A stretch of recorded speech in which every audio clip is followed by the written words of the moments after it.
I define the church as a movement of God's heart for the world. Like, we get to carry out his mission to love people and to be in relationship with him. Our city is a beautiful city, and I want people to enjoy it, but I want them to be walking in freedom.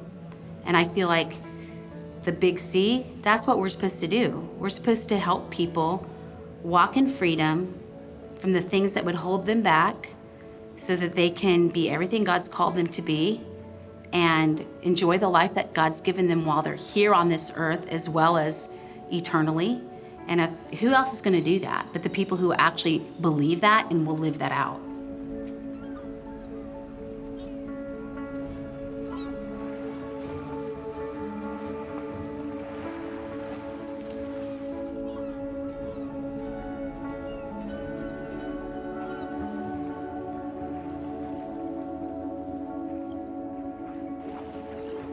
Well, there was a TV show called Flipper.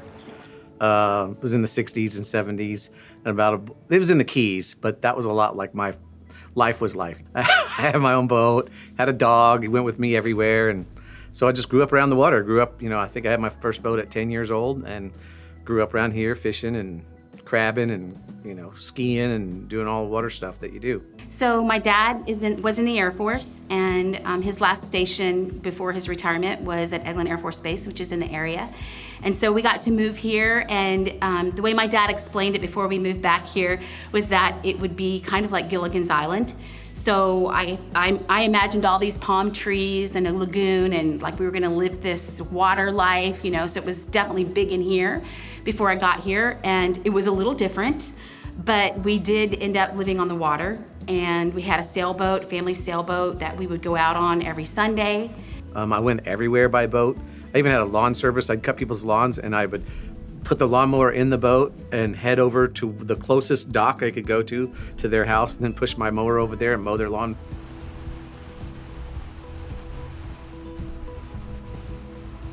I became a believer when I was 13. I just remember my sister telling me about Jesus every night. We shared a bedroom, and she had become a believer, and it just seemed, I don't know, Jesus just came alive to me. And although I didn't really have much direction as a teenager, like I knew who he was, and I knew he was with me. My parents didn't go to church. I really didn't have any church background or, experience that way. When you grew up back then, Destin wasn't a tourist town like it is. It was a fishing town. And so all your friends' dads were boat captains and stuff. So that's what you wanted to do, is you wanted to be, my goal was to be a deckhand and then one day be a boat captain. My oldest son is Harbor. He's 34, and he has 3 little boys, he and his wife, Caitlin, and he charters our sailboat, our family sailboat that's been in my family since I was like 10. He and his wife are heavily involved here at Shoreline on the worship team and just in the life of the church. They get to be a part of that. I have a son, John, who would be next in line. He's my chosen son. I didn't have him by birth, but he was a part of our youth ministry when we were youth pastors in Central Florida, and just had some unfortunate things go on in his life right when we were here planting the church, and he came to live with us like that. When I first left where I was before to come up here and be a part of this family, I came up with a black trash bag full of clothes. And when I say full of clothes, it's not really full of clothes, it's a bunch of hand-me-downs, a few pairs of shorts, a few pairs of shirts, and that's all I had to my name. John is a chef at a really well-known restaurant here in town. I'm really proud of him because he dreamed about that for a long time, and that actually just happened recently.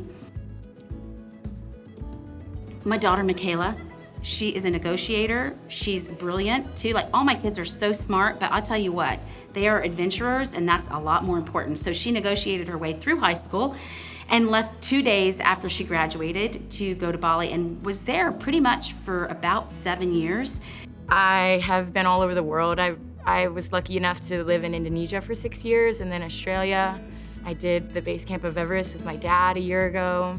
But she's back now and was inspired by her travels in Indonesia and started her own business here at a Crab Island. I run a boat that sells coconuts and pineapples on the water, so I'm the local coconut lady, I guess. And then I have a son named Skylar, the Skiz, who is, he's kind of crazy. He is a bartender at a craft bar here locally. People just love him. He's just super personable and he's hilarious, and I'm pretty sure he's fun to follow on social media. Yeah.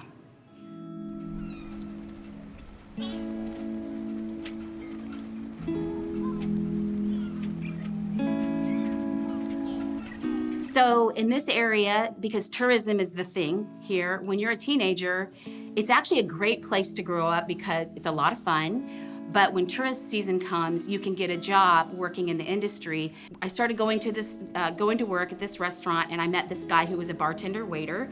I was going to college. I was a bartender / waiter. She was a senior in high school. And I'd actually heard about him from a friend of mine who had kind of dated him for a little bit in high school. And so I was like, she talked about how cool he was and everything, and I thought, he's cool, whatever. But then he just said the most crazy things, and I don't know, he flirted with me and stuff, but I didn't think he was interested in me because he was 21, I was 17. She was just a little younger than me, and I would flirt with her at the restaurant. She was a bus girl. And he used to jokingly ask me out all the time, and I would jokingly like flirt back with him and then be like, no, I can't do that. Because honestly, I was not gonna date an older guy like that. And then one night, as usual, he came in when I was working and went upstairs. There was a bar upstairs, and everybody would go up afterwards and listen to music. And so we were up there. I'd just gotten off work, and he was like, hey, you wanna go out tonight? And I was like, okay. And one day, after persistent me asking her out, she finally said she'd go out, so we did. When we went out, I was actually really surprised at how comfortable I felt with him, and we laughed at everything and had a lot in common. And I would say, honestly, within the first week, I thought, I might marry this guy. I could marry this guy. That was in March, and then on our 18th birthday in July, I took her out to the back porch, which is still there, gave her a necklace, a diamond necklace for her birthday, and that was when I told her that the first date that I went on with her, I knew that I was gonna marry her, but I didn't say that to her because you don't wanna look too eager. And then she said the same thing. She goes, I knew it too. So like 4 or 5 months later, we already knew we were gonna get married. My dad just mentioned one day, hey, why don't you guys just get married on a sailboat? Because at that time, Eric and I we were racing together on sailboats and living a lot of our life together out on the water. And so I just thought it was a great idea. And my sisters were not really sure about it, but I just went for it. And so we just tried to find a location and decided that Crab Island, which at the time was not a place that many people hung out, but it definitely was an area that people knew of, and it would be a great meeting place. And so my dad was the Commodore of the yacht club that year, and a lot of our friends had boats, so we knew that we could get a bunch of them out there, and we all just went out on a Sunday afternoon, and we rafted up together and got married out on the water. Boating was part of our life, so we got married on like a 72-foot schooner, and we had about 5 other yachts that were rafted up to it, tied up to it, including our sailboat. And either people came by boat, or we actually had a water taxi that would pick you up at the Coast Guard station. And most of my friends didn't even have shirts on. They definitely weren't wearing shoes, so I think it was a bit informal. Yeah, what we call Crab Island casual. It was beautiful, and then it rained, downpoured. So I have great pictures of me and Eric just completely drenched. We used to go to the Hog's Breath Saloon that would stand out there. Anybody remember going to Hog's Breath? And the evangelist would stand out there and yell, if you go into the Hog's Breath, you'll never get into heaven. And remember those kind of guys? Where I grew up and the things that I went through, I was looking for an escape an awful lot. And I remember living in this apartment complex that wasn't but maybe a half a mile away from the church that my dad was the youth pastor at. And I used to run through the grass fields and stuff to get over there just to escape what I was in. And the term sanctuary, is kind of big in Christian church, but the term sanctuary as far as a building and a room actually meant a little bit more to me because it felt like a safe spot for me to go. So even before they became my parents, they were integral parts of my life, and they were definitely role models to begin with. Honestly, all we did was say yes to taking teenagers to Pizza Hut and Wet n Wild. And when we went, we realized this is really cool because we were pretty young too. And we thought, we could do this all the time. I volunteered within 6 weeks to do a youth event, and then probably in a couple of months, they had me leading the youth ministry. I had no Bible knowledge, you know. I'd be like, yeah, when Moses or Noah, whatever, you know, and kids would correct me. We never thought we'd be senior pastors. It wasn't anything that we wanted to aspire to. We loved working with teenagers. We really thought we would be youth pastors the rest of our lives. So we were youth pastors there for 17 years. Around 2002, my mom passed away. She passed away earlier, but we came up here to sprinkle her ashes, and we were offshore on a boat, sprinkling her ashes, and we were looking at the city of Destin, and Darlene and I kind of knew change. There was something coming up, some kind of change, some kind of transition. We would joke sometimes about, hey, if we were ever gonna start a church or have a church or be senior pastors, we would wanna do it in Destin. And so while we were offshore, Darlene says, are you thinking what I'm thinking? I'm like, does it involve a hot tub? She said, no. And I said, no, I'm not thinking what you're thinking. No, she said, I said, yeah, I think we're supposed to come back here. And that started a whole year of us praying about it. And then finally, with our pastor, we prayed, made the plans, and moved back here in 2004.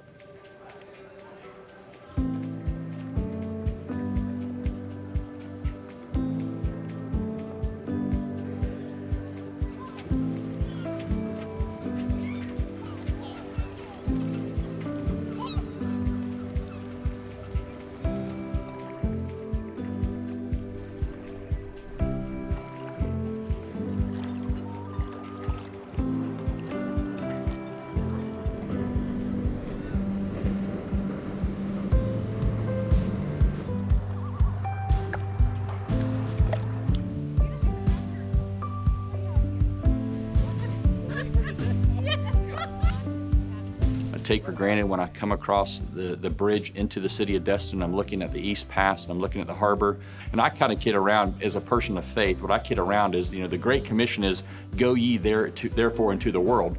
And I kind of say, hey, we have the benefit of somewhat being lazy here because we have the world literally coming to us. Typically, we have a very, very small population when it comes to like the winter time. And then as soon as spring break and summertime rolls around, it blows up. This place is packed.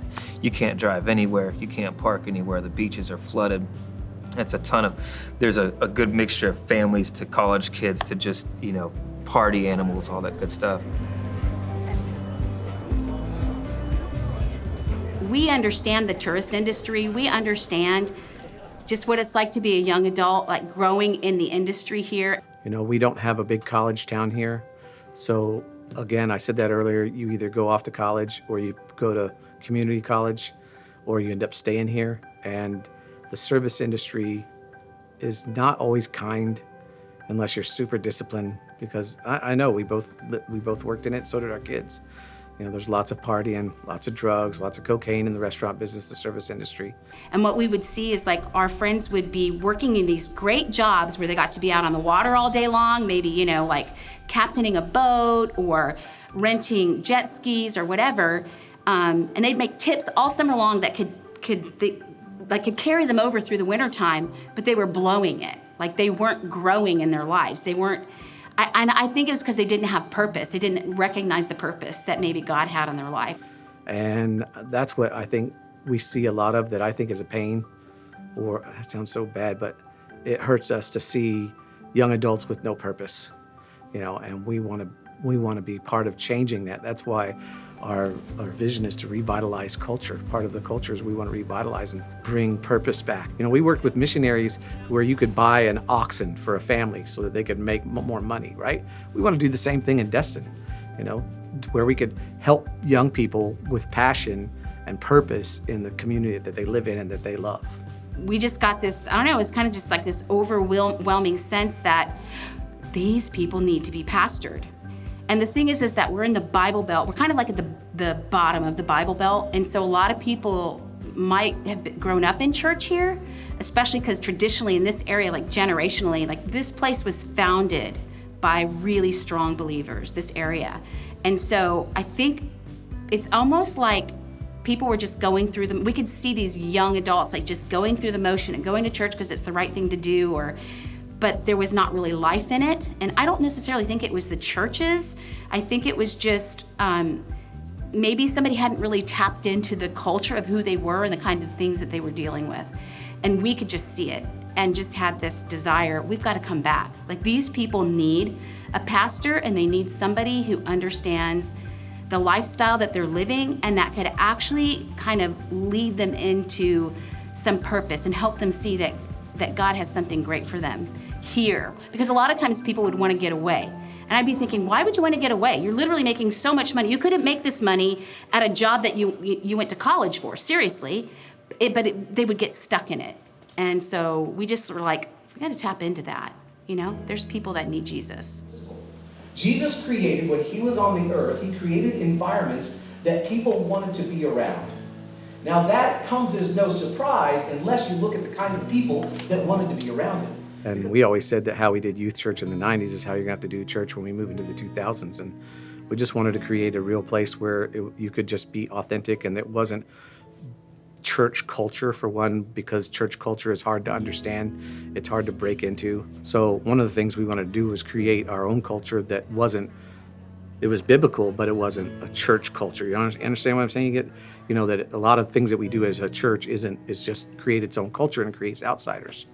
Another thing is that as long as I've been a Christian, I've never forgotten where I've come from. I've never forgotten, there's that saying that says, except for the grace of God, there go I. That's always been inside me. So I always have a heart for people who are far from God, because I know that I was far from God, and I've never forgotten that. This town it used to be a fishing town from what I understand back in the day. Obviously, I'm not old enough to be there, but nowadays it's become a party town. And to have this church right here, like smack dab in the heart of it, and thriving too, they gotta be doing something right.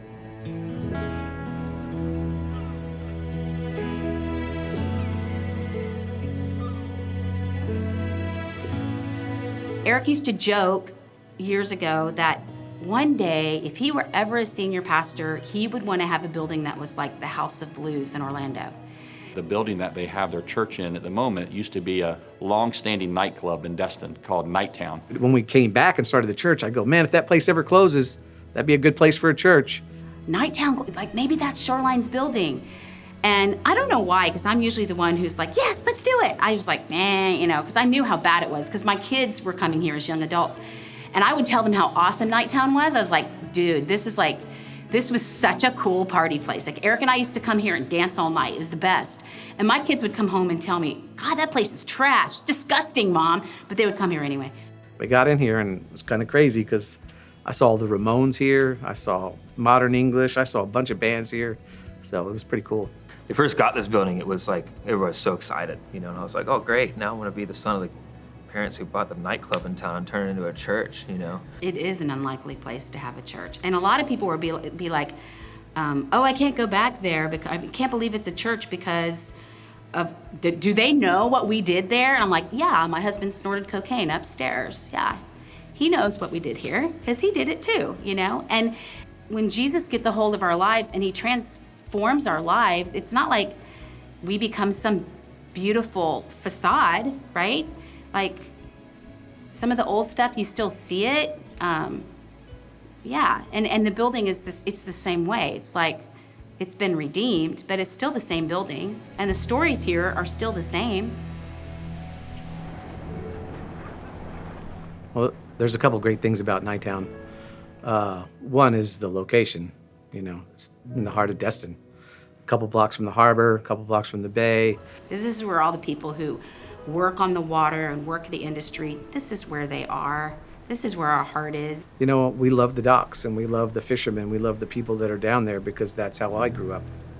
We feel like Nightown is an example of our lives, that it had a chapter and now it's in a new chapter. And we didn't erase its previous life. I mean, you can look around here and there's, if these walls could talk, and there's memorabilia that we still have in the place, because we didn't want to say, we didn't want to delete its former history. We wanted to say, yeah, this is its history, but now it's been redeemed, and now it has a new chapter in life, just like we do. Eric and Darlene love to see people transform from one way. It's changing their perception of church, or God, by changing their perception of church. And I think that transformation process is, of course, there's no other church in town that could do the job they've done with taking over a nightclub and transforming it into a place of life-giving water, now a church. And this building was haggard when we first got here. To see it turned around like the way they have to make it into such a cool place and such a accepting place to walk into the second you walk in the doors is just, it's amazing. Environments are really important to us because I feel like it unfolds or uncrosses people's arms. Like, oh, okay, this is cool. Like, and I can feel comfortable here. Like, I used to come here, so it's somewhat familiar, but wow, it feels better. But it's not stale, like it's alive.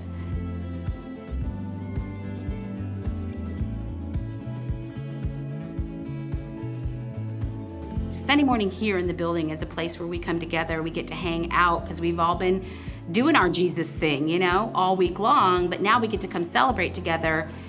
But if we want to do something great in our city, then that's gonna flow from here. So I feel like the building itself is a great foundation for us to come together and like maybe just share vision together, you know, and share our hearts and what God wants to do. And it compels us to want to go out to some of these other places.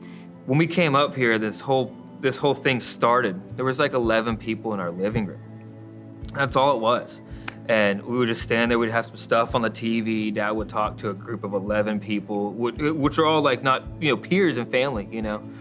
It just kind of grew from there. We went through, you know, hotels and you know, movie theaters, bars even, you know, just random places where you just wouldn't see the presence of Christianity. And they took it there. Yeah, we realized that we can't expect the culture to come to our church because they're not thinking about church. I can't even remember how it happened, but we got this idea of trying to meet the people that maybe were in the service industry because they can't come on Sundays. Sunday's a big day here. That's the first full day that vacationers are here. So that means those people who are working in the industry, that's the time they're gonna make the connections, they're gonna make their tips, getting started for the week. And so we knew that we had to do something different. And McGuire's is like, everybody wants to hang out there. It's packed all the time. And we just got this idea and thought, hey, let's try a service on Tuesday night too. So typically Tuesday night is service industry night. And that means that probably the top-notch people that are bartenders and waiters and stuff most likely have Tuesday night off.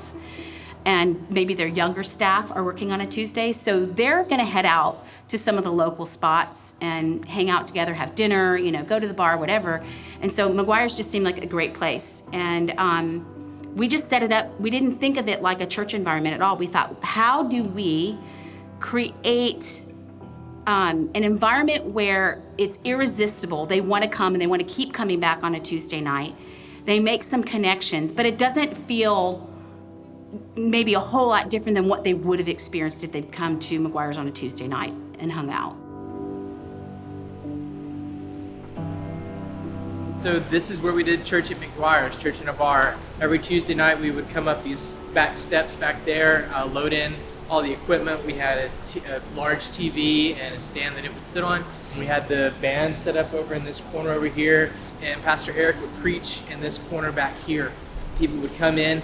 A lot of times it was just diners, people that didn't even know we were doing church in a bar, and would be blown away. A lot of times we would kind of throw out there, you know, want to sit, if you have questions, sit down and have a beer with the pastor kind of thing, so that it would kind of take down the religious traffic, to get rid of the preconceptions and things like that. So people would ask real questions and they would have real conversation. It's pretty awesome.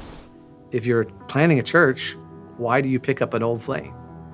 Why don't you just allow God to birth something in you that may look different than what you're used to? You know, but I don't want to pick up the old flame. I want to pick up the new flame, what God's doing. So, I mean, I don't know. I don't want to, again, sound cliche and say think outside the box, but why would you restrict yourself to that?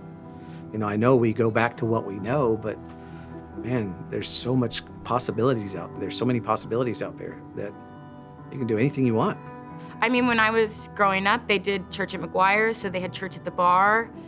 And like, I wasn't legal age. I was in high school, I'm pretty sure. But I remember sitting in there and being like, wow, this is so cool. Like, this is awesome. People are gonna order a beer and sit in church. And yeah, it's no surprise that they have church out on the water. I mean, even this summer, seeing it while I was at work, like I would be like, oh, those are my parents. Would you like a coconut? You know? And it just seemed so normal. people would be like, really? And it's like, yeah, that's just exactly who they are. One of the things I love about being out at Crab Island is that we don't have to gather people. People are already gathered there. So why would we not go where people are gathered? And a lot of times our attendance on Sunday morning during the summertime would diminish because that's where people want to be. So for us to be out there was just kind of like, oh, that makes total sense. Yeah, so like that whole church on the water thing, you know, I gotta be honest, I still haven't had the chance to go out there. I don't own a boat, you know what I mean? But there's a lot of people in town that do. And Crab Island, it's a cool place, but it's pretty well known as like the party spot to go to when you come to Destin.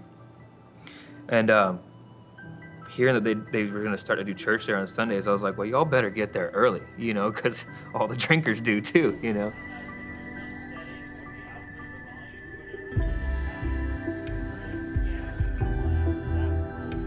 When churches plant, they go into schools or movie theaters, and we went into a movie theater, and we were in a movie theater for 12 years. And in that, it caused us to be innovative, to do things like, where are we gonna do worship night? Where are we gonna do membership? And we end up going into the marketplace all the time, that pretty soon we saw the value of being in the marketplace. And if you go into the marketplace with that, again, with that church culture, it doesn't work. You can't just take church the way it's done in a building and take it out to McGuire's or Crab Island or AJ's. You've got to make it so that culture it will relate to culture. It's still Bible, it's still biblical, but that culture can understand it. You know, people want to see what your church is like. Nowadays, the web the internet is the window into your church. They can click on the internet and, you know, watch a video of service and go, oh, this is what that church is like. But we could do that in a bar or out on the docks, and people could walk across it, buy it, and if we could get their attention long enough, and they'd stop and go, well, if this is what church is about, I'd probably go there. You know, I'd probably try this church.